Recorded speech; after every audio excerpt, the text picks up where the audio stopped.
generation. A company's courage can ignite a nation. Put out the fire.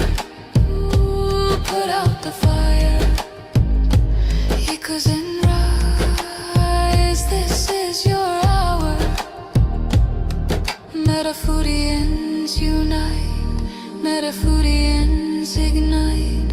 Sharing love in the meta zone. Lighting the path to a cooler home. Put out the fire. Ooh, put out the fire. Together we rise. Together we inspire.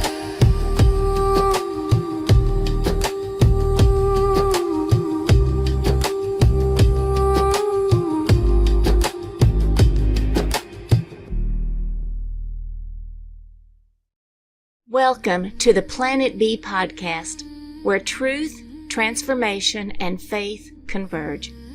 Join us as we flip the script on ecological despair, guided by Dr. Sailesh Rao's vision for a compassionate, rewilded vegan world. Let's begin the journey to the greatest transformation in human history. Greetings, everyone, and welcome to episode 28 of the Planet B podcast. And today we discuss the civilizational transformation.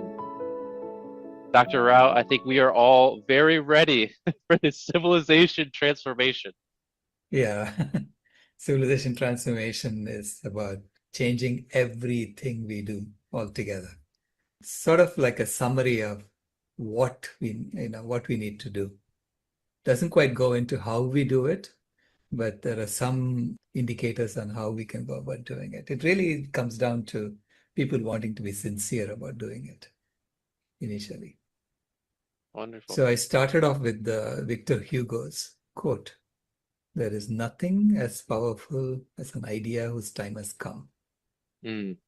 And knowing all the myths in the system and knowing how completely unsustainable it is, which is what the planetary boundary transgressions are telling us, we have the perfect opportunity to redesign everything based on axioms as opposed to myths.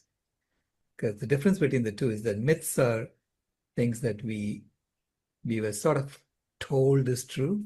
It's in the ether as if it's true, but in reality it's not true. Right. So it's falsehoods that they were put into our minds, okay, unconsciously. Axioms are truths that we hold consciously. They are testable.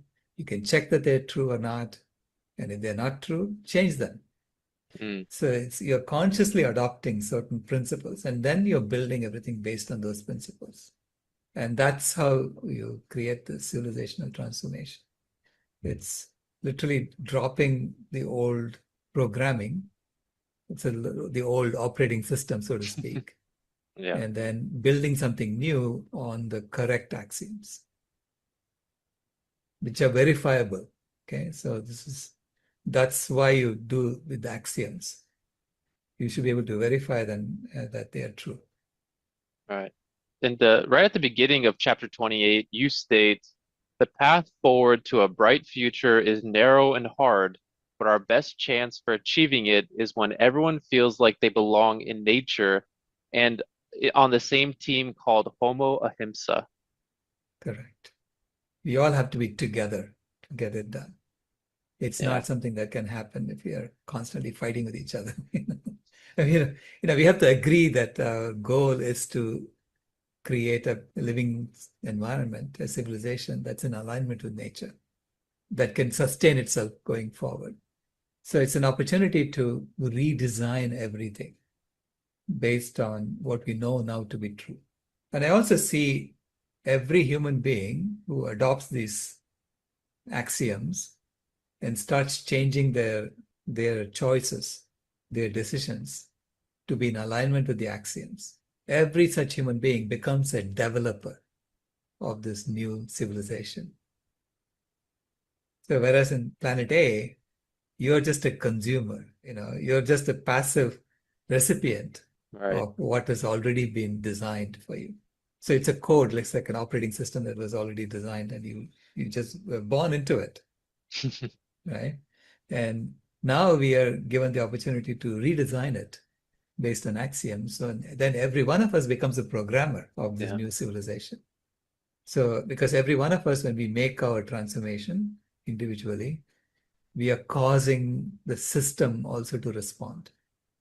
Mm. And so then, people are going to say, well, why don't we make this normal? Right? So when you want to make this normal, then you have to figure out how to do that. Then you'll get into the 7 strategic actions that we need to do to change the civilization. Wonderful. Yeah. In the beginning of this chapter 28, you call our current mission to transition to Planet B a global infrastructure upgrade project. Yeah, it's an infrastructure and software upgrade project. It's both, right? Infrastructure meaning human infrastructure. The planet is fine. The planet's living support systems is the original hardware that we are working with, right? And we as humans build something on top of that. And that is now misaligned with the life support systems of the planet. And so now the human additions that we did, we have to upgrade that. Okay? That's the infrastructure Right. upgrade that we need to do. And then we have to upgrade our software, how we relate to each other, how we relate to animals, how we relate to life. And that's based on the Codes for a Healthy Earth, based on the axioms. Right. Right? So let's go through those one by one. So the first infrastructure upgrade you talk about is that we need to begin with sustainability built into the education curriculum. Absolutely. Yeah, absolutely. The first of the 7 strategic actions is education, education, education. Sustainability cannot be just a separate department. That Right. tells you that everything else is unsustainable, what they're teaching you. So Right? true. I mean, I'm talking to this chemical engineering institute here in Mumbai, and they're the ones who came up with all these hundreds of thousands of chemicals that the earth has never seen before. And the assumption when we started doing that is that the earth is so big, you couldn't possibly impact it. And now we know that we are impacting it and we are causing a lot of issues. Right? So, how do you now change the curriculum? Basically, you have to go back to every function that was solved or implemented with these novel entities, these novel chemicals, and then figure out how are you going to do that. First of all, is it Mm. necessary to do that? Right? And secondly, if it's necessary to do that, how would you do that in a way that does not introduce something novel into the environment? Okay, something that Earth knows what to do with, that becomes part of the soil again.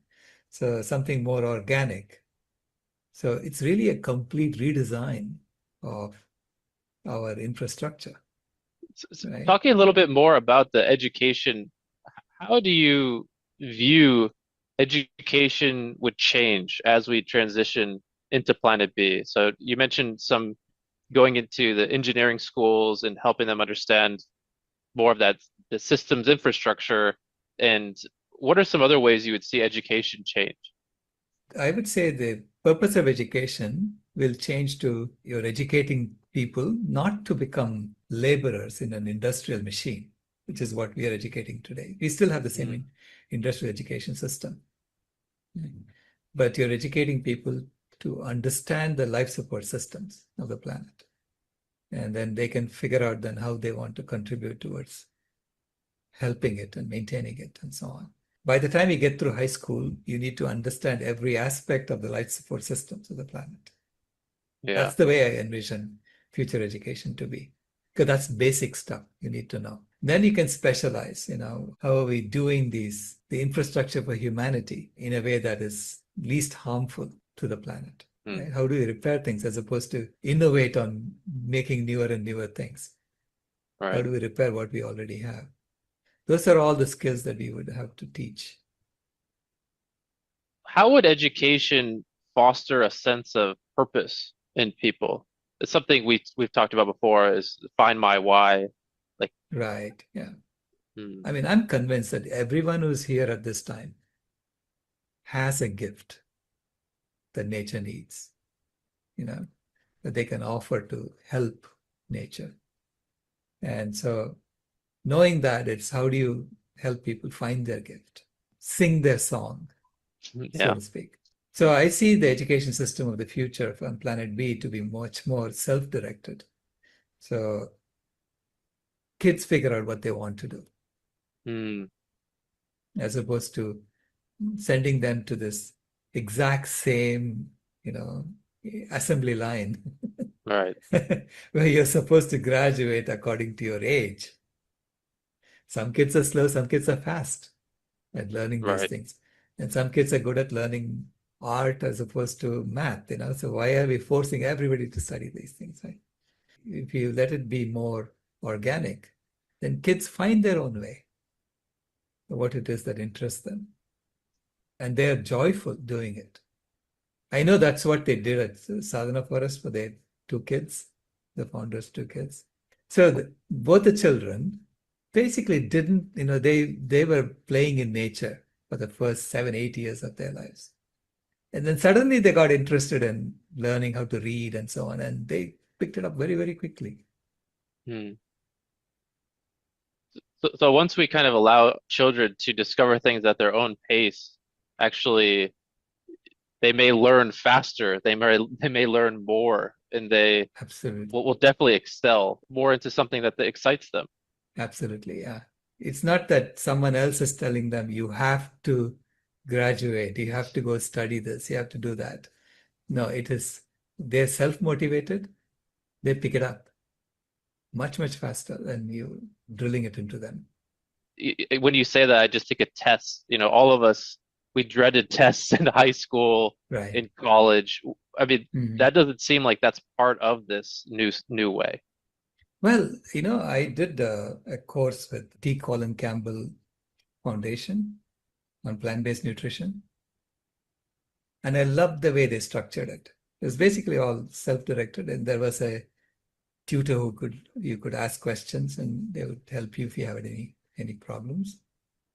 But the way they structured it is that you don't proceed until you understood that portion, Hmm. right? So the testing was to make sure that you got 100%. Right. So if you answered a question wrong, they would say, here, go learn this section again and come back. And then, take another test until you got 100%, which means everybody passed only when they knew. That's And wonderful. then there is the only pressure is you figure out how you're going to understand the subject, right? That's it. Yeah. Yeah. So there's no comparison between people anymore. Everybody who went through it, got 100%. That makes total sense. Yeah. Yeah. So, and I love that kind of pedagogy. That's wonderful. So that goes into we discussed kind of the first strategic action with education, education, education. Now the second strategic action is the self-transformation. Right. All these actions go together.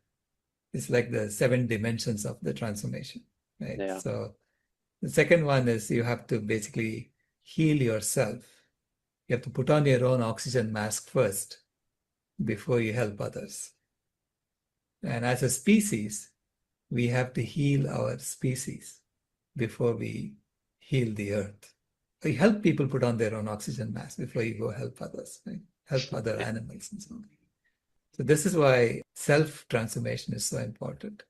And this is why I urge the vegan community to eat healthy, to exercise, to do all the self-transformation that we talked about earlier, and become, convinced that you're part of this Planet B movement, that you are now going to become the thermostat species of the planet.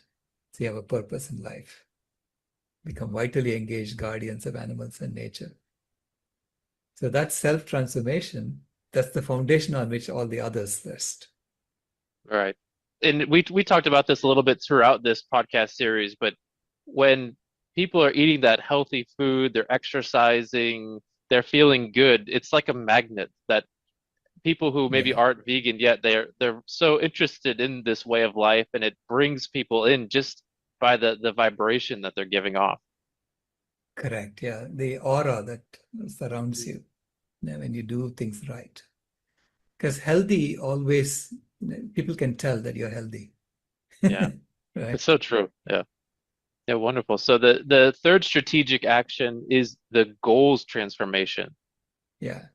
Because the system is defined by what are its goals. If the goal is to make money, in the old model, grow the economy, you're going to get what we're getting today. Because the system, no matter what you do, will figure out how to get that same goal. So all changes within the old model will remain surface level changes. It will never address the root causes until you change the goal. The goals instantiate what kind of actions are going to be taken within that system. So it's very important to have valid goals. So in the new book that I'm writing now, I'm expanding on the paper that we talked about goal validity tests. How do you test whether a goal is valid or not? It needs to be aligned with the axioms, first and foremost, right? Right. So there has to be so we have an ethical test, a coherence test, a measurability test, and so on. So this way you have a formal way of verifying whether a goal is valid or not. And I show in using that goal number 8 is invalid. Economic growth is invalid. Right. Whereas goal number 18 is absolutely valid. Yeah. Okay. It's a formal way of showing how do you transform systems. Starting with axioms. So it's an axiomatic approach. I loved when I was a kid, I loved Euclidean geometry. Because Euclid just used a few axioms and he derived the entire geometry using those axioms. Does this go back to your 4 foundational truths as well? Correct, yeah. The 4 foundational truths were based on debunking the protein myth, debunking the calcium myth, and saying that human well-being comes from a sense of purpose, not economic growth. Okay? Right. And finally, that animal agriculture is the leading cause of ecological destruction on the planet. Yeah. And so those 4 are the truths that we established, saying, that I don't want to live in the mythical world anymore. Yeah. Yeah. But the goals are like the SDGs, Sustainable Development Goals. What are we trying to achieve? The thriving of life above water, the life in water, the thriving of life in the air, and restoring biodiversity. These are all goals that we have. But anytime you articulate a goal, you have to check, is that goal valid? Because if it's an impossible goal, let's say economic growth, it's an impossible goal because you are living on a finite planet. You cannot have infinite economic growth on a finite planet. You cannot have Right. growth beyond the planetary boundaries, right? So once you know it's an impossible goal, you need to drop it. If you don't drop it, then your system is going to take you in the wrong direction. Mm. Okay? So it's just simple, basic systems engineering is what I'm Right. doing with that. So that's what the goals transformation is about. Identifying goals that are valid and being ruthless about dropping goals that are invalid. Because Mm. otherwise you'll never be sustainable. Right. Right. Awesome. So let's go into the 4th of the 7 strategic actions, which is the socio-political transformation.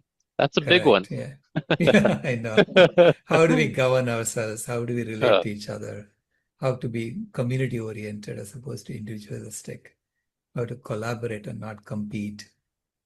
How to have a subsidiary type of decision-making process where you make sure that decisions are made at the lowest level possible, mm. right? And no more wars, right? I'm saying the wars are all part of the old model. It's all about, Yeah. I'm stronger and therefore I can do what I want. And then the other side says, well, are you sure you're stronger? Let's find out. That's what it's about. Mm. We have to figure out different ways of resolving differences as opposed to shows of strength.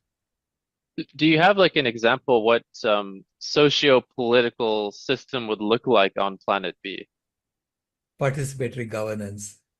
So there is, much more of deference given to indigenous wisdom. Mm, Okay. Why do we do that? Because indigenous means you have been there for a long time, yeah, exactly.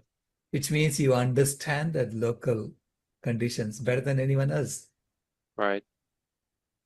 So how can you impose something from somewhere else and say, I know better, and you're going to do it this way, Mm, right? So centering more of the indigenous wisdom in decision-making processes. And that's why the subsidiarity approach, which is having decisions made at the lowest level possible, is the best. right. Okay. Sometimes you have to take it to higher levels and figure out how to make decisions. And there again, I would say it has to be consensus based, and it cannot be that we lose sight of the objective. So Right. everything is done towards that overall objective, the overall goals Hmm. of stabilizing the life support systems of the planet and maintaining them and staying within the bounds. Our decision-making processes have to be measured against that. Are we accomplishing our objective? And if you find that you're not accomplishing your objective, we have to figure out what's wrong with the process and fix it. I mean, there are a lot of details that are missing in this. I basically said it's going to go from exclusivity to radical inclusion, from domination and control relating to partnership and respect relating. But you have to code it, in processes that are put in place rather than just talking about what the end result will look like. Do you think that this type of engineering would actually be very important in the political system, where if you're realizing you're moving in the wrong direction to move it in the right direction? Yeah, well, one of the things that engineers bring is that we have to train ourselves to be in alignment with nature. Okay. So if you give us the right objectives, we can tell you how to get there. Mm, I'm not saying that, we know everything. We know how to get it all done right. But we know the process. When you see that you're not in alignment with nature, how do you debug it? How do you find the bug and then how do you fix that? So you have to have a process in place to ensure that it doesn't lead to acrimony, because the project has to get done eventually. right. So we have, we call them bugs in the design. And then we have processes for addressing bugs. Yeah. Wonderful. So let's go into number 5 of the 7 strategic actions. This is another big one, the economic transformation. Correct. Yeah. On planet A, the economy is paramount. To drive the economy, to grow the economy, we're willing to sacrifice everything. Yeah, we're willing to sacrifice the ecology, willing to sacrifice species. All kinds of sacrifices have been done already. And to me, that's desecrating life. On planet B, I'm saying the economy is a subsidiary of the ecology. It doesn't rule over the ecology. Right. Yeah. The economy is there to meet human needs,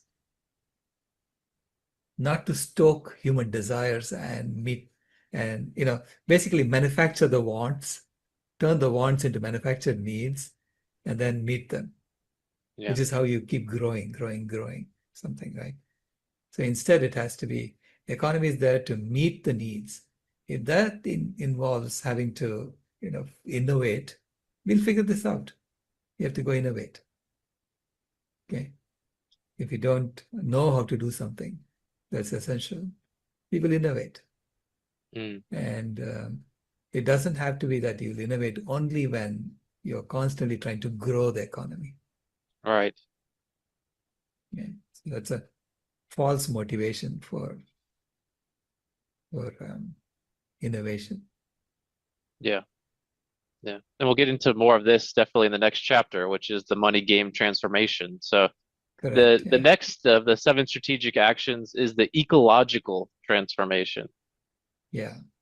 You begin by recognizing that all life is sacred.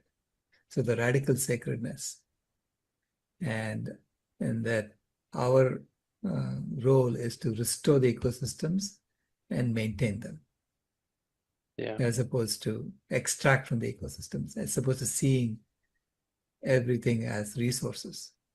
So it's not commodification anymore. It's about radical sacredness. So it reverses the whole process, right? Because the economy, humans are now here to serve the animals, not the other way around. Yeah. So that's the ecological transformation that I'm talking about that needs to happen. A big part of Climate Healers is this rewilding initiative. So that would be a big aspect probably of this ecological transformation, is becoming the thermostat species as we are intended to be, and then helping bring back nature through these rewilding efforts. Right. Yeah. It's rewilding on the outside. And then the next step I talk about, number 7, is rewilding your insides. Mm, That's the spiritual transformation, yeah. is to return home to who we really are. It's like we are rounding the bases, right? If you use a baseball metaphor, we're Yeah. rounding the bases. When you go vegan, you've only gotten to first base. So don't think you've gone home yet. And it's an infinite journey home. You know, Mm. so getting to second base, third base, fourth base. It gets slower and slower as you're running towards home, It's true. right? Yeah. But everyone is on this journey of rounding the bases. And we have to basically help people if they fall, help them get up and continue the race, because every one of us is on this now. So the further we all get, the healthier the planet becomes. Mm. So I see the planet's health, the planetary health, is like a barometer of total human health. Mm. So, it's the outside is reflected based on our insides. Yeah, that's wonderful. Why is veganism, do you feel like, so key as part of this spiritual transformation? Veganism it's the moral baseline, because it starts by saying animals are not objects. Veganism is a stance of non-exploitation. It doesn't even say we have to serve them, right? It's a basic stance of non-exploitation. To me, it's saying coming to a neutral place before you can go the other way, which is to serve them. Right. If you are constantly using them and exploiting them, how are you serving them? They're serving Yeah. you. Yeah, they're being served to you on a platter. Yeah. So that's why I see veganism as the foundation. And it's possible now to be vegan everywhere in the world. Even Right. Greenland has supermarkets. I Yeah. noticed from the videos, right? So those supermarkets are getting goods from outside. Yeah. Yeah. So our transportation technologies have enabled everyone, if they want to go vegan. It's not necessary to eat animals anymore or to use animals anymore for every aspect of our lives, not just food. Once upon a time, you had to use animals because we moved out of Africa, went to every part of the world, and then we said, oh, I cannot be naked anymore. I have to wear something. It's too cold, right? Yeah. And that started this whole exploitation process. So now we don't have to do that anymore. That's the point of veganism. And Wonderful. when you do that, then you can restore the planet. Okay. And we can ask questions like, do you really need to stay in those harsh locations anymore? Mm. You know, if you say, I cannot do this without eating animals, so do you have to stay there? That's the question you need to ask. Is there a final message or some words you'd like to share, Dr. Rao, as we close out this episode? It may look daunting, but I assure you that every aspect of this, every one of the 7 steps, are already being worked on. It's for all of us to undergo all 7 of these steps together. That's the greatest transformation in human history. I love going back to that. Thank you. Awesome. Well, thank you so much, Dr. Rao, and thank you to our audience today. Next up is another big topic with chapter 29, which is the money game transformation. So we hope everyone stays with us for our next episode. Thank you for joining us. Planet B signing out. Bye. This has been a podcast from Planet B, where the heart isn't outsourced. If you haven't moved here yet, we thank you for visiting.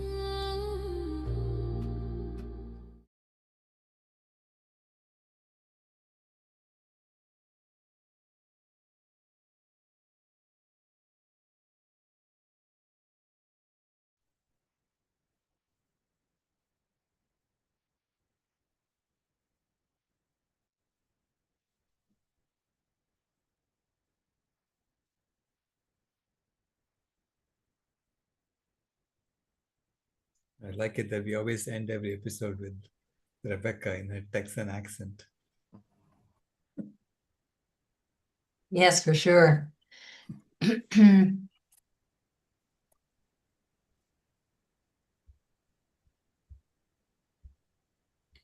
Ron?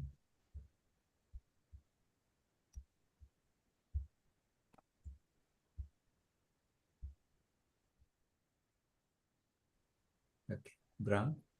Yeah, Vic and I talked this morning about a project which we would like to begin with. Namely, you have the Oxford debate. And I think it would be very good if we can have the debate, a similar debate, here actually in Vermont. Oh, sure. I mean, in Dartmouth would be probably an ideal place. Vermont is such a nourishing place already.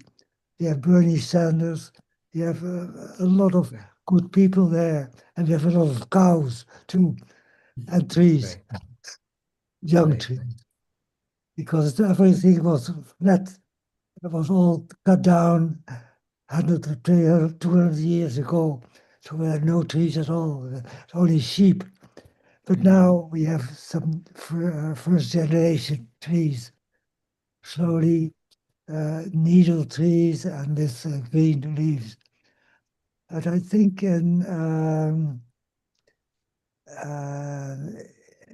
Dartmouth is probably a good place. They have conservative, but they are somewhat open. Not very open, but a little bit open to do it. And they are very much in nature. They have a lot of skiing, and people come there because of the skiing, I think. So I think I would like your advice on how we can start this. I think the first thing which we will do probably is do an exhibit in the library here in Norwich and try to get people attracted. And Beanicut, I had and Ray have made a whole series of images, but Beanicut said they're all wrong. It's very good, but it's not for people, for ordinary people. So we have to make it very, very simple. And so she changed it, and we talked about it, how to do that, so that people could understand it. Not about too much about carbon dioxide and all the greenhouse Right. gases. We don't understand. Most of them don't understand it. So I don't know what your opinion is on doing this. If you arrange a debate, I'm there. Yeah, we will need you. Right, I'll be there. Now, it could be like, the topic could be, we all need to move to planet B. Everybody will say, what? Yeah. Right? That's very good. Then, And we have actually two people which I would like to get involved also, as Spade and McKibben. Bill McKibben. Yeah, Bill McKibben, yeah. Yeah. Because they are open, I think, but they are thinking about fossil fuels. Correct. Yeah. They don't believe the other. But it would be great to have you. So, yeah. Right. Yeah. Yeah. So it's part of the decolonizing process, no? It's Mhm. yeah, I mean, we're talking about fixing everything altogether. That's what Planet B is. Yeah, yeah, yeah. Mhm. Yeah. Yeah, so I think you should be modest in the sense of that we can't solve everything in an if you go to vegan, it will be still a long process to clean the earth. At Right. least as I see, maybe there are other ways. Maybe AI and quantum physics, it may help to speed things up. But it could be many, many generations, maybe 7 generations or much more, many more. What do you think about that? How time frame? No, AI has accelerated everything. Yeah, So, so we have to. I really think that we can do this in an accelerated fashion. yeah, It doesn't have to take that long. yeah, It's it's like putting on another avatar. We all yeah. put on another avatar. That was very interesting news, actually. I don't know if you read about the New York Times about in Spain. They have there all the undocumented uh, immigrants. Hmm. They will put them to give them full Spanish citizenship. Oh, So that's a okay. good example, I think, that the government has decided that. It's opposite Right. to what's going on here. That's Correct. good. Correct. Correct. Yeah. Thank Yeah. you. Thank you. Thank you.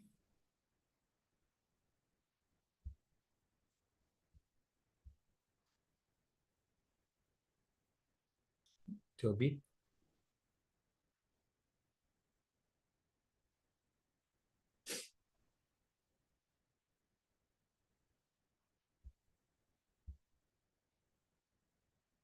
are you able to glow? Hold on a second. Oh, there we go. Um, you were at this chemical place today, was it today? You were giving a briefing. Yesterday. Was it Yesterday. Yes. Yeah. was it yesterday? Yesterday. Yes. Oh, how did that go? It went well, except there weren't as many students as I was hoping. Hmm. But the professors were there, and so the older generation was inspired actually. So I got someone inviting me to come and talk to all the Surati vegetarians in Mumbai. So he's organizing it on the 17th. So hopefully it happens. And February 17th, I'll be speaking to another group of people. All right, okay. So Because they're directing you towards the vegetarian section. yeah, he's a vegetarian. He said, Oh, if vegetarians do this, it'll be very powerful. So I want to introduce you to all the Surati vegetarians. And this is a very influential group of people within Mumbai. Okay. So I don't mind. I would love to come and do that, speak to them. yeah, And I that's got a great. call from another one of the members of the audience who said that um, the talk reminded him of the George Bernard Shaw quote, that some people look at the way things are and ask why. Some dream of the way things could be and ask why not. And he said, "You remind me of the second one." Yeah, Very good. yeah. Um, I was going to ask about the Planet B paper that you published with Jared Whitman Bishop. You going to do another? You're going to carry on with that, are you, and publish another one on Yeah, the I'm doing a book around that. book? Basically, I'm expanding on. See, it's more of a formal, whereas there is a Planet B is more of an informal way of looking at it. So now I'm doing a formal guide, a definitive guide to Hmm. Planet B. So if you notice, like, in this one, I went from foundational axioms to foundational truths. So basically, I said the axiom is wrong. This is the correct version. I mean, not the axiom. I mean, foundational myth. Yeah. On planet 8 to foundational truth. And in the formal paper, I went from foundational myths to foundational axioms. Okay, axioms are basically first principles that you come up with to build systems around. Whereas truth is saying, I'm just going to reverse the myth and say that's the truth. Right. And informally, that's correct. But formally, when you're building systems, you need to have axioms, which are the smallest set of principles you need to enunciate to build a whole system around. So it's more of a formal construction as opposed to this informal version that we did. Yeah. Right. Yeah. Do you know how well that paper did? Sure. How well is that paper done? The Planet B paper. Is it? It's been downloaded 1,000 times, I think, so far. All right. Oh, good. I don't know if you heard about the UK climate emergency briefing that happened. Yeah. I'm not sure how that will really go down. If it does, there is an alert on the news and everything, because obviously they don't really have an answer to the problem. Right. I don't know if they're too worried to really say what to do. So maybe it would cause more havoc than what it should do. If we, actually said what to do, like bring in the 7 strategic initiatives and the 8 risky behaviors, and say we need to change our lifestyle together. Right.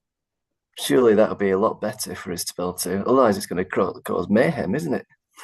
But it does need to be done. It needs to be brought up. Right. But I'm worried.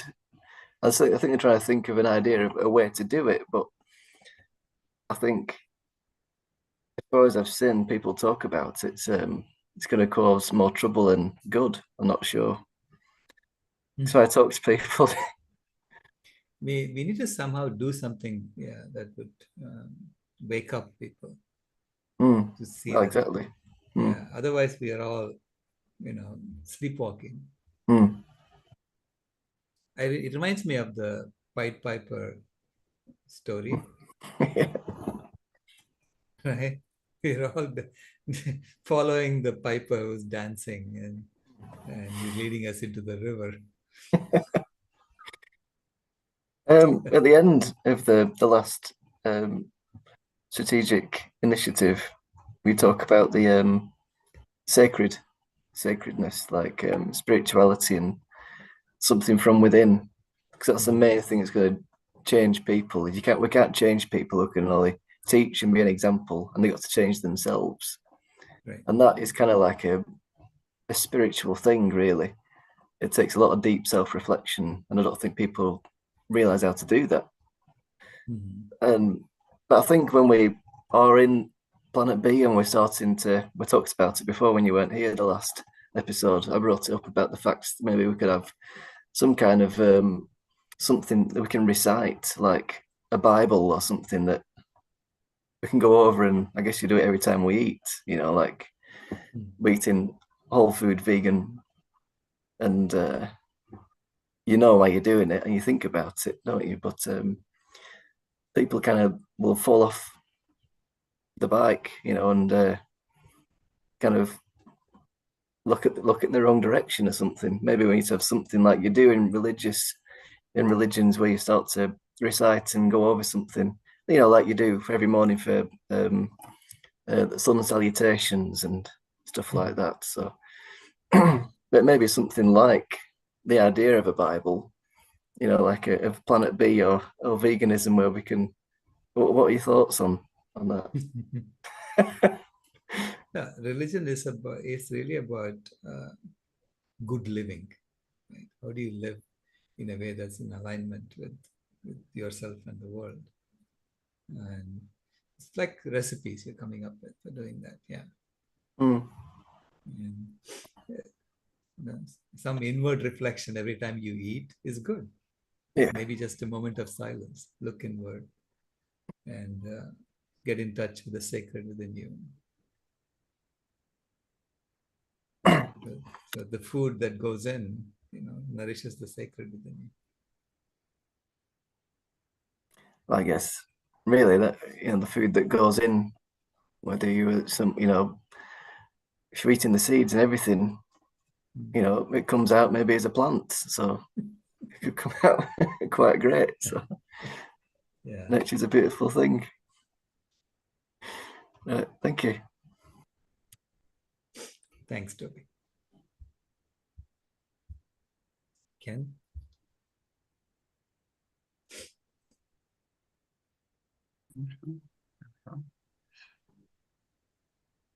Hi. Hi. This is great once again.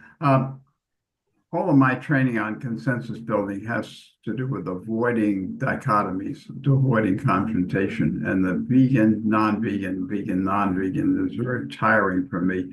You just, I thought, opened up a whole other perspective when you said vegan is just first base. And my gosh, that is so wonderful. I mean, it just eliminates the dichotomy. It's just first base, and the object of the game obviously isn't to get on first base.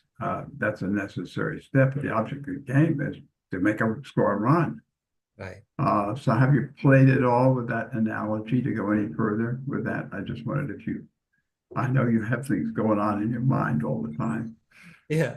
No, I'm saying that I've been saying that we are all trying to go home, like Right. in the baseball game. Right. So just getting to first base isn't enough. You have to really get all the way home.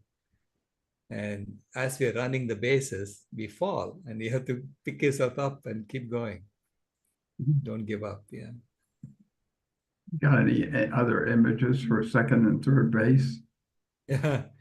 Yeah. Well, I was toying with that, what would second base be? Yeah. Second base would be that you begin to see all life as sacred, not just go vegan. Right? That's second base. So when you're asking for the kids to put up their hands if they would ever hurt an animal, that's an introduction to all life is sacred, then, isn't it? Right. Yeah. And so they saw when you asked them to put up their hand, they saw that being vegan was, oh, okay, that's just a natural thing to do on the path. Yeah. So you are living as if all life is sacred. That's the second base. And what would the third base be? I don't know. You come up with it. Think about it, Ken. Yeah. Let's think about it. Because basically we are graduating. And I'm saying that going from third base to home is a very long road. Why? Because it's an infinite path. Yeah. But even second base, as all life is sacred, takes you out of the confrontational. It just moves you right out of it. It's just obvious that you would be vegan if all life is sacred. Very helpful. Very helpful. I'd like to see you push that image further. in your writing is what I'm talking about, but even this conversation very helpful to me. Thank you. Yeah, let's think about what third base would be. How would we do this? Yeah. Let's figure out the full metaphor, because I know that the third base to home is an infinite path. So you keep running. You'll never really get there because you don't reach. Right. When you're always trying to reach.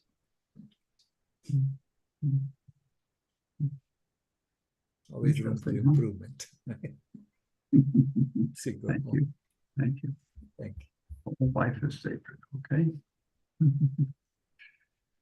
Ray. Hey, Dr. Rao. Very enlightening and motivating as always. Yet kind of scary because we're talking about the end of the industrial age, and really the end of the information age as well. We're kind of still living with the structures of the industrial age, while we're moving, 2 steps forward into something that is beyond even the information age. The information is organizing itself, and AI is, as you said, accelerating that process. Yeah. So our systems need to change. What do they need to change into? And I Googled it, and the AI overview, since we're talking about AI, I guess that's legitimate to tap AI. And what I asked was, what is replacing the information age? And they came up with a few different names that have been suggested.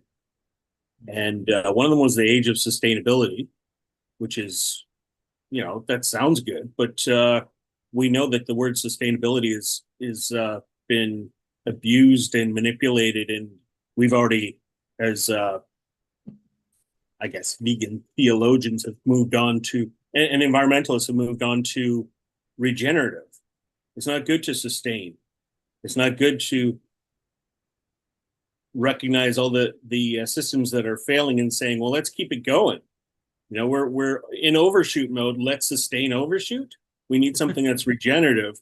And now they're pretending all these things about our industrial age can be tweaked to be sustainable, and it can't. We understand that, and that most environmentalists understand that. You said we can't have these models of infinite growth in a finite planet, so our systems have to change, and they're hopefully starting to understand that. One of the things that I think we need to do is just love the industrial age systems a little bit less. We've had having a little chat in the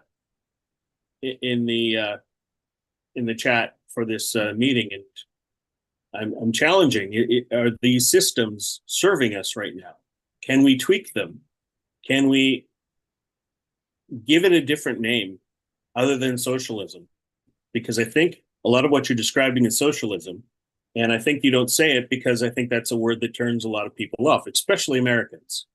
They're not aware that socialism is the system that you're using right now, where everybody gets taken care of. You've just decided that there's a different language to describe how everybody starts caring about people instead of markets. Capitalism is about markets. We need to love our markets less. We need to convince the environmental movement that you are failing, and failing dramatically in front of everybody's eyes, because you've chosen markets as the way that you're going to solve this problem. How is it working for you? Don't complain to me about the ineffectiveness of your COP summits when you're just working from the economy and saying, what can we do within our current economy to solve these problems? It's not working. It can't work.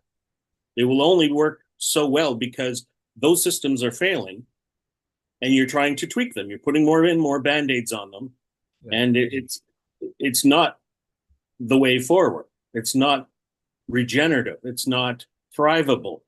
It's just pleasing your shareholders and thinking that if we get enough stakeholders with the most money to provide us with, give them the solutions where they can industrialize their way to the next to sustainability. It starts with industrialization. Does that sound like the industrial age solution? Absolutely, of course it is. The other categories that AI suggested was, aside from the age of sustainability, the data age. Obviously, we've got big data working for us and against us. And the ones that were more interesting were the experience age. This era emphasizes how information is consumed and experienced rather than just access, focused on personalized, immersive digital experiences such as VR and AR. And we know what VR is. AR is augmented reality. So instead of going into a virtual world, we are in our world with technology augmenting our interaction with it. Obviously, that's the better and more useful parts of AI. And one of the other ones they suggested was the augmentation age. As AI tools and digital memories store information, humans are shifting from needing to know everything to augmenting their capabilities with technology. And I think that's an interesting one. It reassures us that AI is an augmentation, and we need to, be able to control AI's use to, not give it too much agency, because it's not an artificial intelligence of human intelligence. It's an alien intelligence, as you all know, Harari points out, and I totally understand what he means by that. So as we navigate an augmentation age, and we just need to be able to clarify what is the objective function of civilization. What are we trying to do? Are we trying to fill the pockets of the stakeholders so that we could get a little bit of trickle down and our economy will work? Or is civilization for humans to survive? I think it always has been. Civilization happened when we start to build communities and protect ourselves, and civilization is rejecting the law of the jungle. Correct. Which is arguably unnatural, right? Civilization is unnatural because we have prioritized our survival and our safety, our security against nature. And then we've taken it too far and made everything about how do we bend nature to our will. So we have entered the age where that's no longer works. So we need to try to find our safe living space for humanity. That's borrowed from the 9 planetary boundaries are trying to find a safe living space for humanity, despite humanity's desire to develop everything. And develop, I watch out for the word development as a bad word. It's not a bad word, it's something we still need, but it is the excuse that everybody gives. We can't do the 9 planetary boundaries. We have to have infinite growth. So if you believe in infinite growth, the 9 planetary boundaries won't work. Right. So yeah, what's the objective of civilization is, of course, is to take care of ourselves, because what we do collectively, we cannot do alone. And I call that socialism, but maybe it's the wrong word for it, because socialism is associated with power to the workers. And I think even that is an industrial age solution. Correct, We've seen socialism through the industrial age, where you empower the workers, but not really any concern about the workers maybe don't need to earn a living anymore. Maybe now it's time to let people legitimately live without serving the master, without growing the stakeholders and shareholders. Yeah, we need to serve us. And I think, to wrap it around to animals, I think that veganism seems like it's not even part of this conversation. How do humans take care of each other? Once we're humble enough to take care of animals, then we'll be dismantling this hierarchy with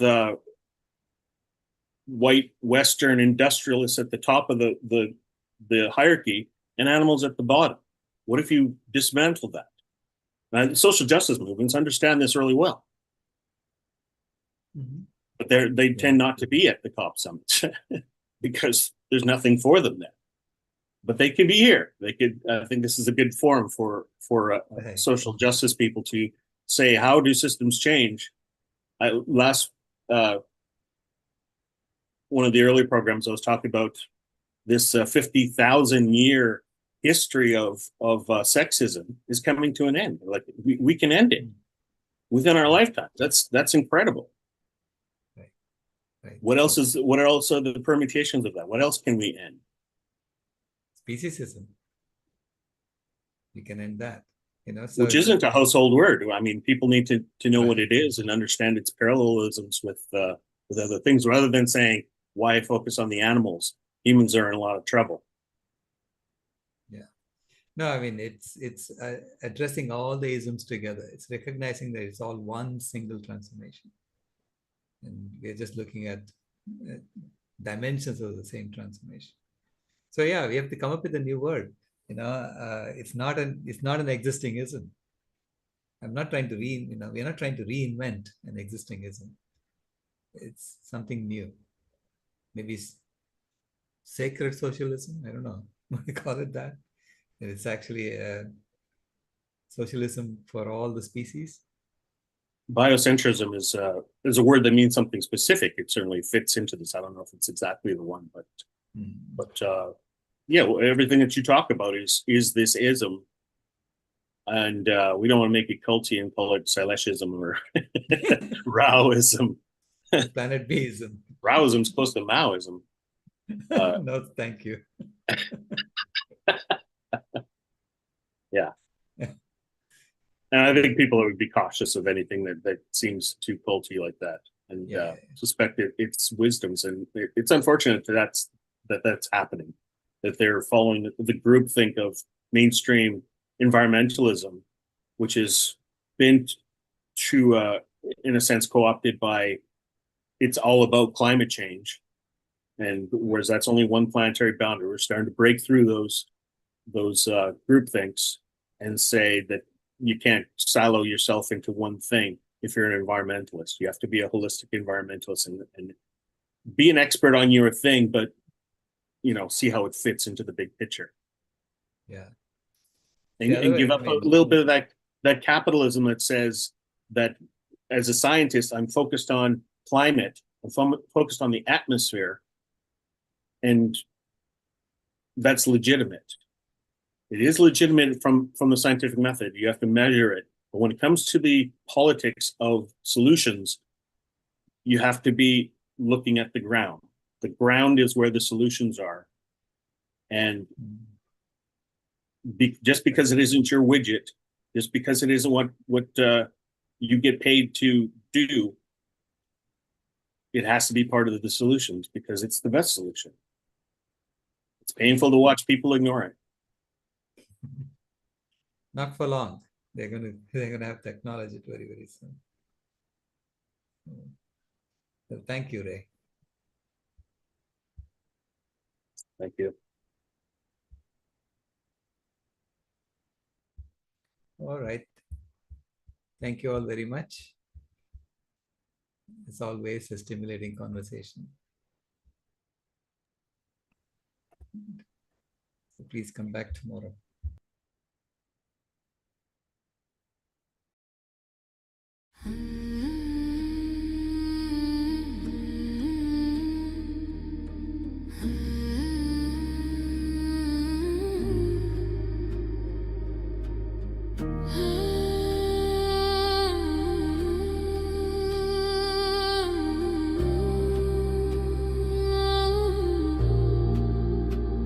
The house is burning, but we're still sitting in the glow.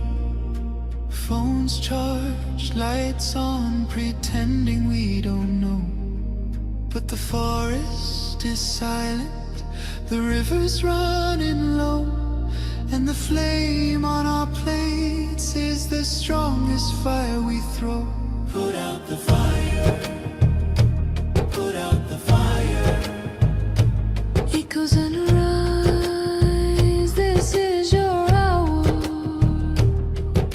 7 boundaries broken, the earth pushed past the line. Climate, land, species, fresh water, chemicals, nutrients, oceans in decline. Not danger, disaster in real time.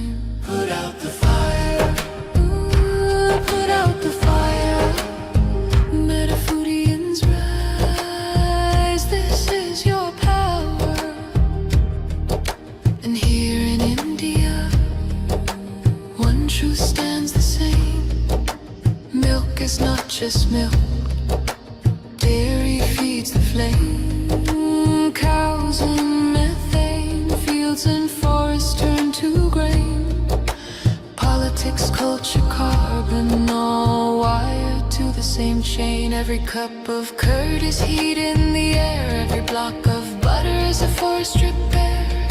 It's not a small habit, it's a planetary affair. Put out the fire, put out the fire. Echoes and rise, this is our hour. Energy fixes half the hurt, Dr. Rao made that clear. But food fixes the other half, the half that's burning here. Change the plate, change the land, change the future's atmosphere. Put out the fire. Put out the fire. Metafoodians unite. This is your choir. Every millet, every fruit, every sapseed, every bean is water on the wildfire of a world we've never seen. Every oil-free bite is a river turning clean. This is not perfection, it's direction. Not pressure, but protection. A week of choices can cool a generation. A company's courage can ignite a nation. Put out the fire. Ooh, put out the fire. Echoes and rise. This is your hour. Metafoodians unite. Metafoodians ignite. Sharing love in the meta zone. Light in the path to a cooler